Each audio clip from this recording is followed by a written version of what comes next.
What's up, everybody? Welcome to another episode of Who Gives a Dram. I'm your host, Connor, and on today's episode, we're going to be reviewing a dram of Elijah Craig Barrel Proof C920.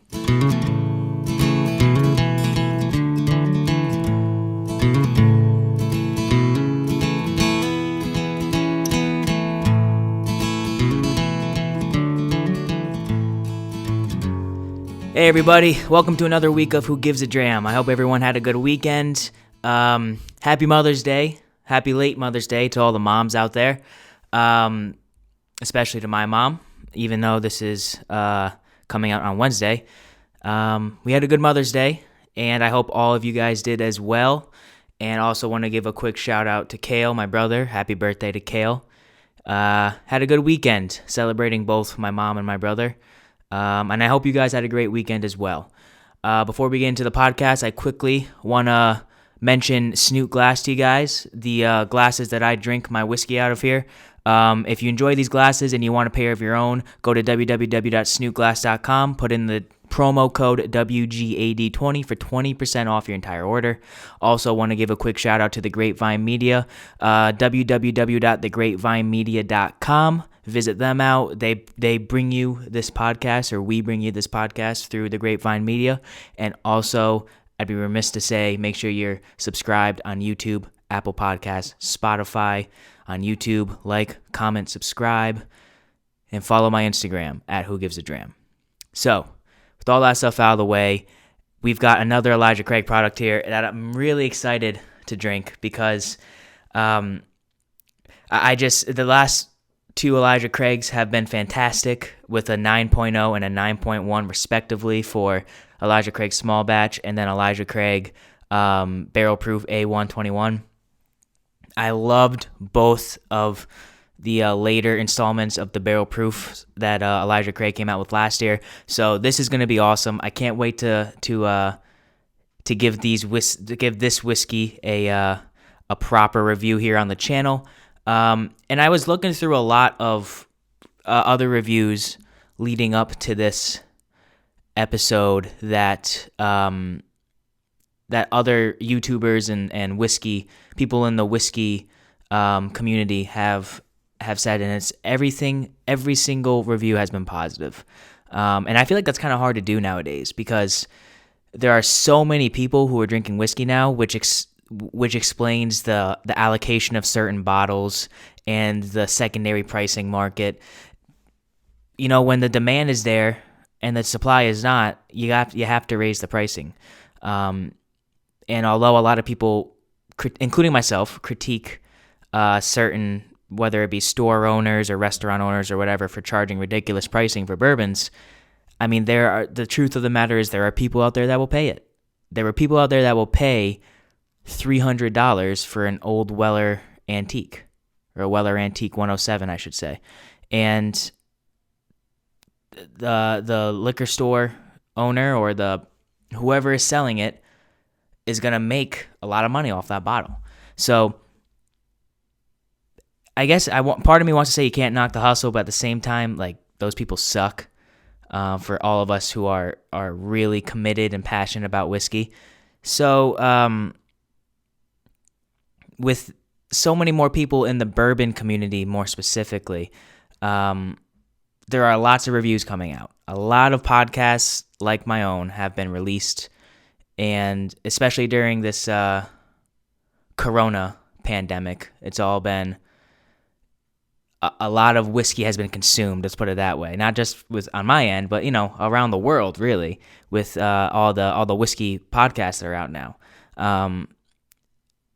And to have a bourbon that is universally enjoyed, you don't see it too often now. You even get the people that don't particularly like the Buffalo Traces, the Eagle Rares, these bourbons that are just mainly universally loved. And to each their own. I'm not saying that these people's opinions are wrong, because they're really not. They're not wrong at all. Everybody has a different palate. I enjoy more bourbons more than other people, and vice versa. They enjoy specific bourbons more than I do. A lot of people really gravitate towards scotches. A lot of people gravitate towards ryes, Japanese whiskeys, Canadian whiskeys, and so on and so forth. People like higher proofs, like myself. I enjoy a higher proof bourbon. A lot of people like an Irish whiskey that's staying at 80 proof, very light and sweet.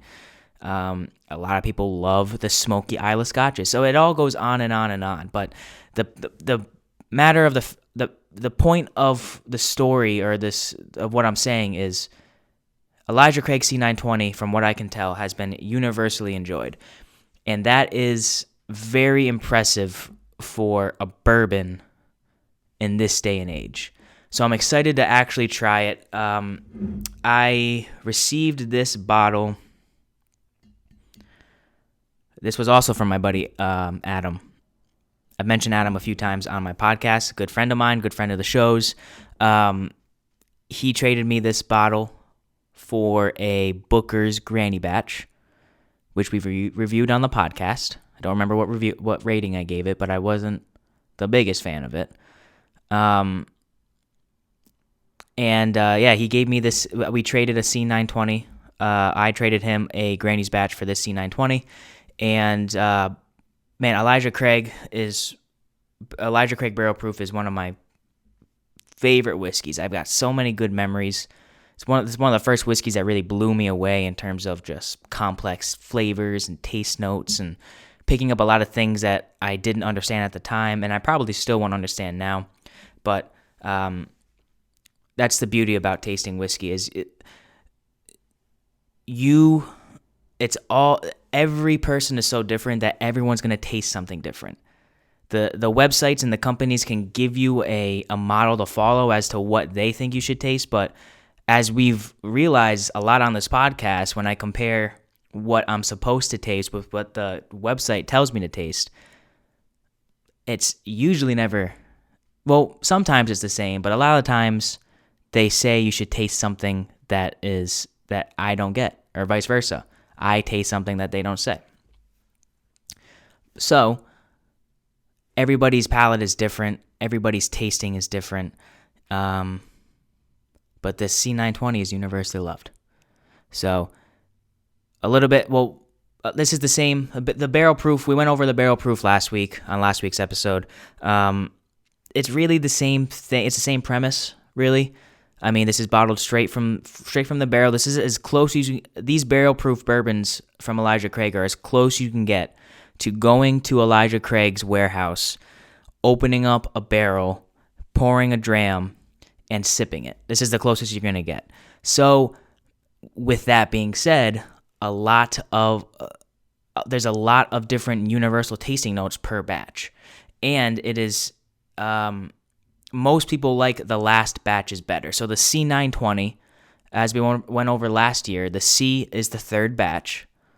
9 means September, 9th month of the year. And 20 is 2020. So this was the third batch of last year that came out in September of 2020. And I don't know why, but people tend to like the final batches better. I don't know if it's because they've had more time to age in the barrels.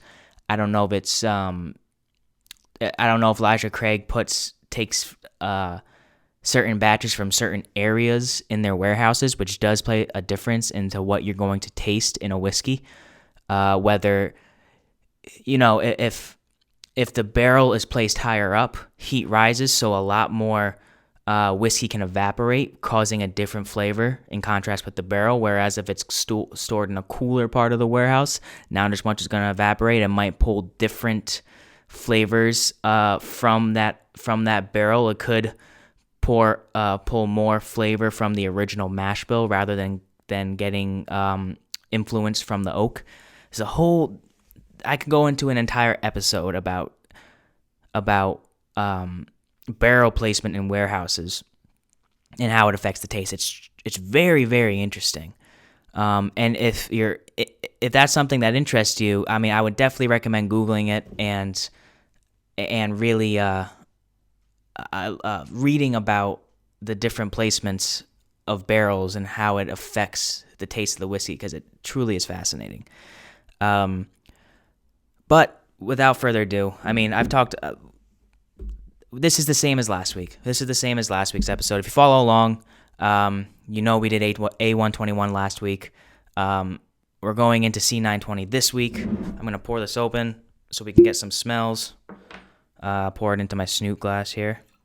By the way, if you're watching on YouTube, I know you have noticed my sweatshirt. Well, maybe you haven't, but now you did because I just said it. I am in the beginning stages of producing some merch, some Who Gives a Dram merch, but I want to know if people are interested. I'm not going to put it out there if people aren't going to buy it, essentially. And, I don't do everything I do here. Everything I do for the podcast is all free. I don't want to do any paid things yet. Again, I'm always thinking of different ways to expand the podcast, but for right now, I'm happy with where we're at. I'm happy doing this on a weekly basis, and I'm happy just to produce these episodes on my own time for free. But I figured the best way to venture into making at least a tiny bit of money on the podcast is by selling some merch. And I really like my logo. I think it's fun. I think Who Gives a Dram is very punny. I think a lot of people like it. I have several people reach out to me every week saying that they enjoy the originality of my podcast name. So I always appreciate that because I thought of Who Gives a Dram sitting in bed at like midnight when I was coming up with ideas of how to get a whiskey podcast off the ground. And I appreciate when people enjoy the name. So, I'm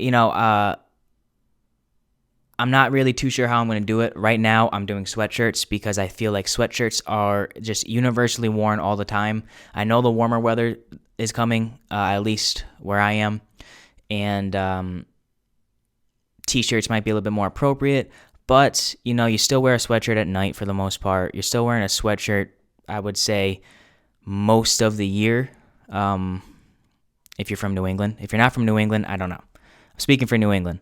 I always wear sweatshirts at night. I always wear sweatshirts if I go out. But let me know what you guys think. I got some different colorways available when I do launch the merch live. But let me know what you think about the sweatshirt in the comments. Let me know what you think about the entirety of merch in general, what you guys think. I'm always curious to know what you guys think. Shoot me a DM on Instagram, whatever you want to do. Get in contact with me. Let me know what you think. So let's get right into the whiskey now. We're gonna give it a little sniff, and I do have tasting notes from when I first tasted this. I'm curious to see if it matches. I can already kind of smell it now. Yeah. Same thing. I always with the barrel proofs. It's not a very pungent nose.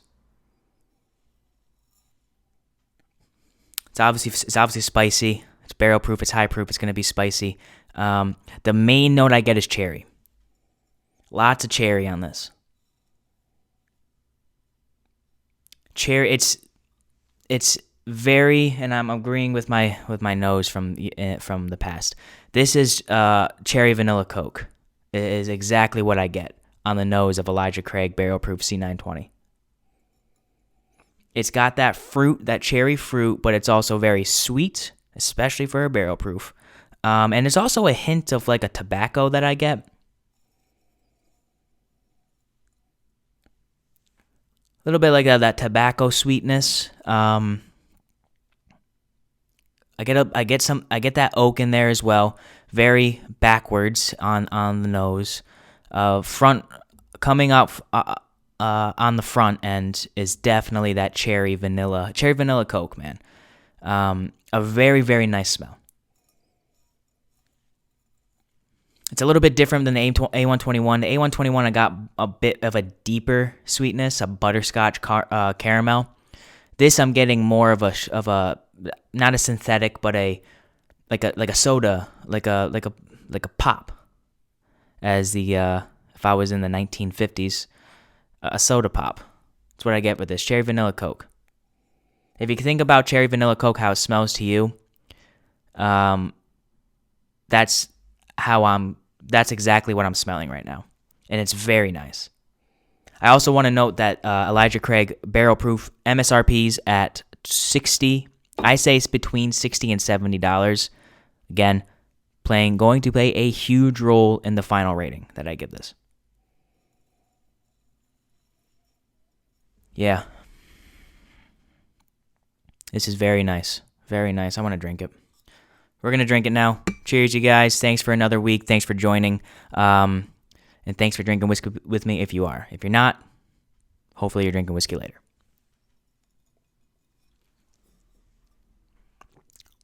Oh, man. It's not even that strong. It's not even like a huge, overpowering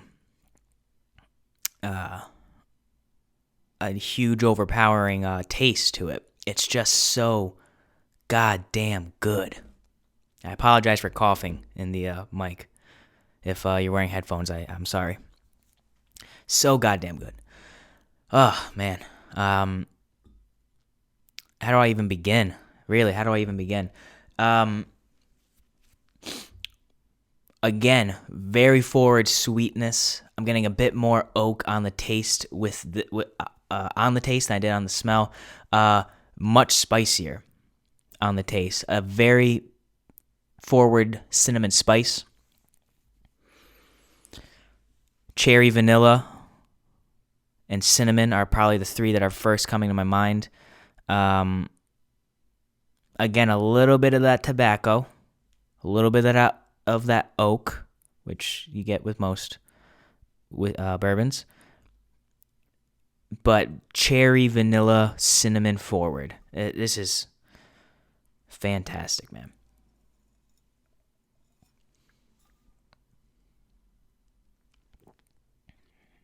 And by the way, this is how I taste whiskey. Again, I can make an entire episode about this as well, as how I personally, not to say that I'm an expert on it, but I can feel myself getting better, which I'm proud of. It also helps that I research this shit all the time. But my first when I'm tasting whiskey, it's different. If I'm just drinking whiskey, I drink it, I enjoy it. I don't really focus on the notes. I try to pick them out still, just out of habit. But when I'm tasting whiskey, it's more of I'm going much more into detail. But the first sip, I always just drink it. I never let it sit. I just drink it, let it go down the hatch. What's the first thing that comes into my mind? The second sip is where I let it linger for a bit, let it sit on the tongue, and then I kind of get how the finish feels, and I go into more backwards notes because it's in my mouth for a little bit longer. That's what she said. So childish, but it is in my mouth for a little longer. That is true. I am keeping the whiskey in my mouth for a bit longer on the second sip. And then third sip, which we're going to take right now, definitely that's like the sip that kind of seals the deal. So we'll see how it's going to seal the deal.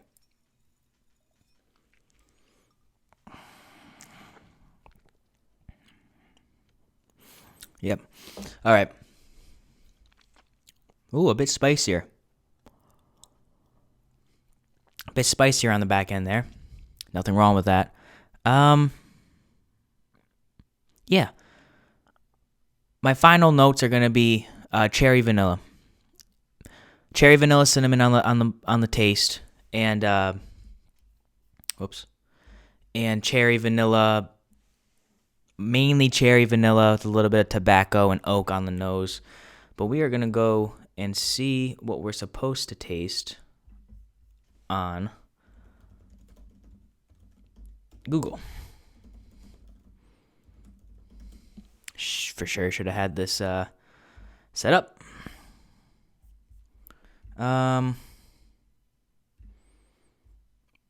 But seriously, Elijah Craig does such a good job with their barrel proof bourbon. Some of the best barrel proof on the market is Elijah Craig. Let's see what our friends at Breaking Bourbon have to say. The first link that showed up. Okay, yep. So distilled by Heaven Hill, as we've gone over in the past few episodes. Oh, I completely forgot to mention the proof. This is 132.8 proof, which is 66.4% alcohol. I believe A121 is around 123 proof. So this is way heavier hitting than last week's, but it tastes the same. The viscosity, I should say, is the same. It's just as big of a mouthfeel.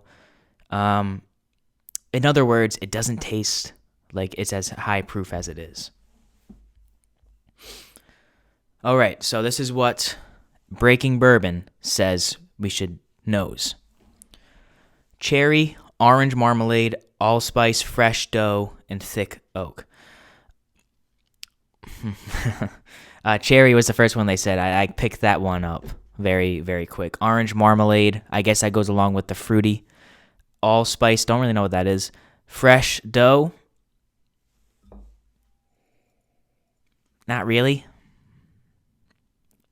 That's like more of a wheat smell that I imagine, but I don't get it. And then thick oak, I don't get thick oak. Oak is a backdrop to this nose to me.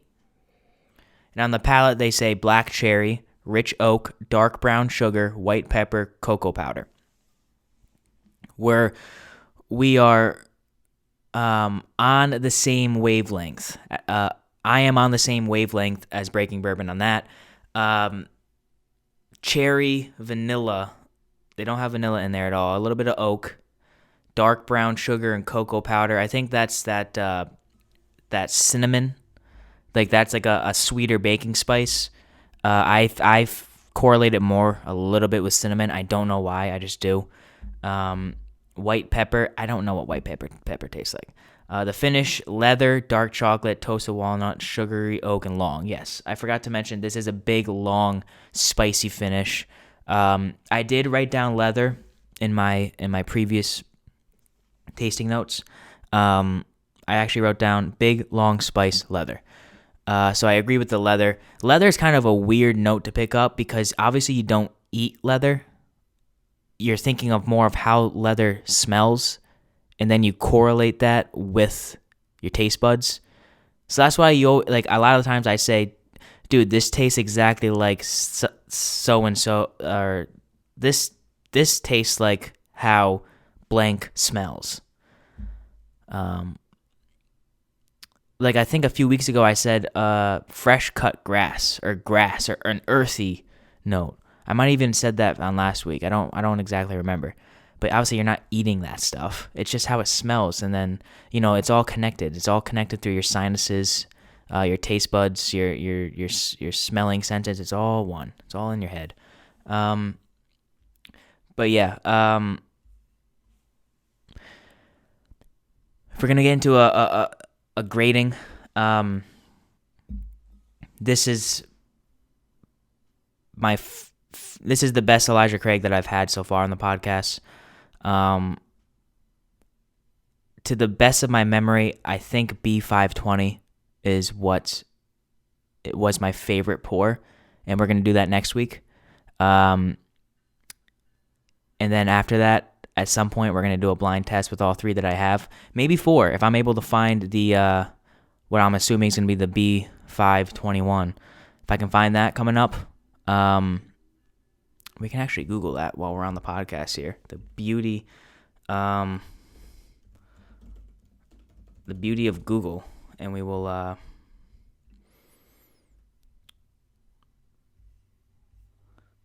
lostcargo.com. I don't even know where that is. Ooh, Elijah Craig Barrel Proof B521 is the series lowest proof yet.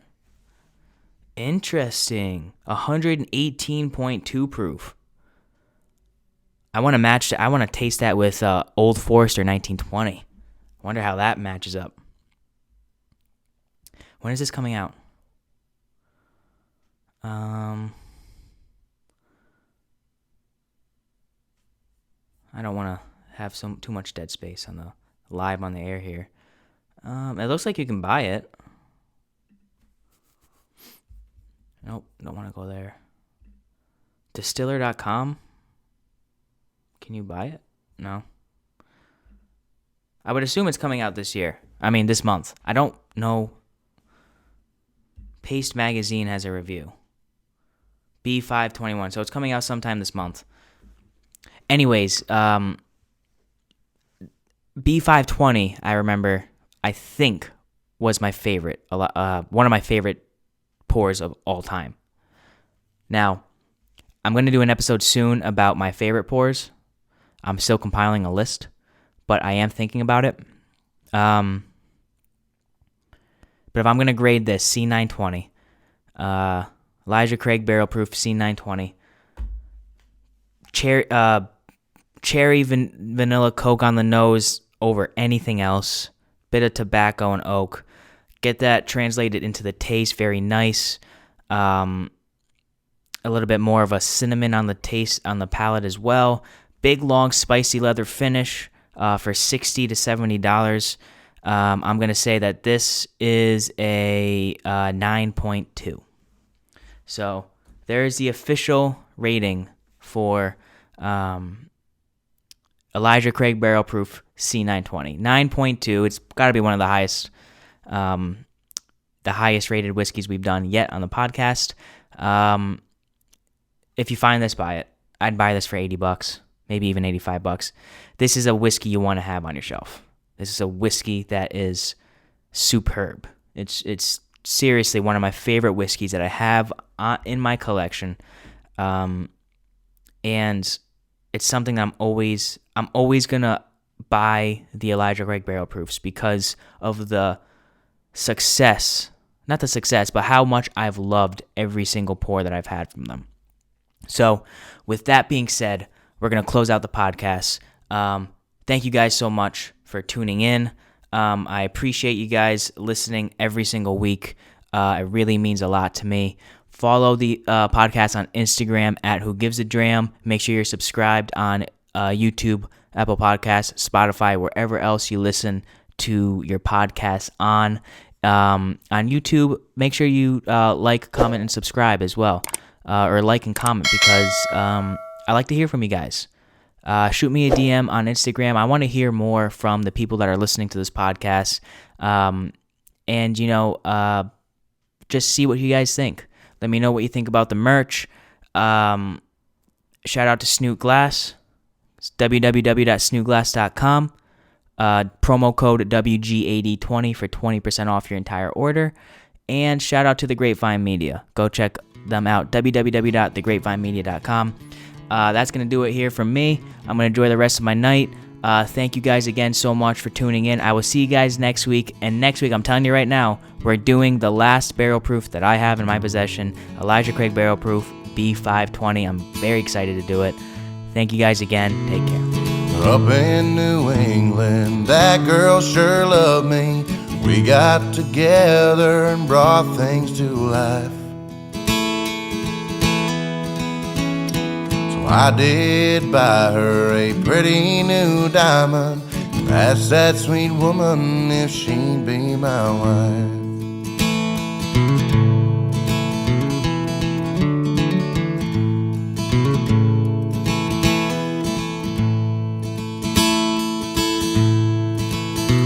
There was a kind of feeling love songs are made of. With that sweet woman, spend the rest of my life.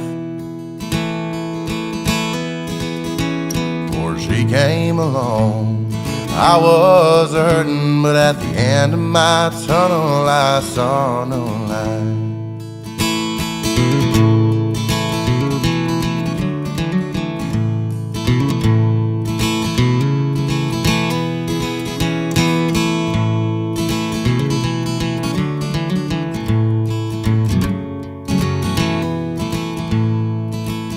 Fast forward a few months later, she broke my heart and I can't keep going. Guess I'll just sit here and get drunk tonight. Vows they meant nothing and she ran to a stranger, and with Johnny Walker I'm passing my time. I asked the Lord, what should I do? But I'm too drunk to hear him tonight. So sit with my bottle while Hank Sr.'s singing, I'm so lonesome I could cry.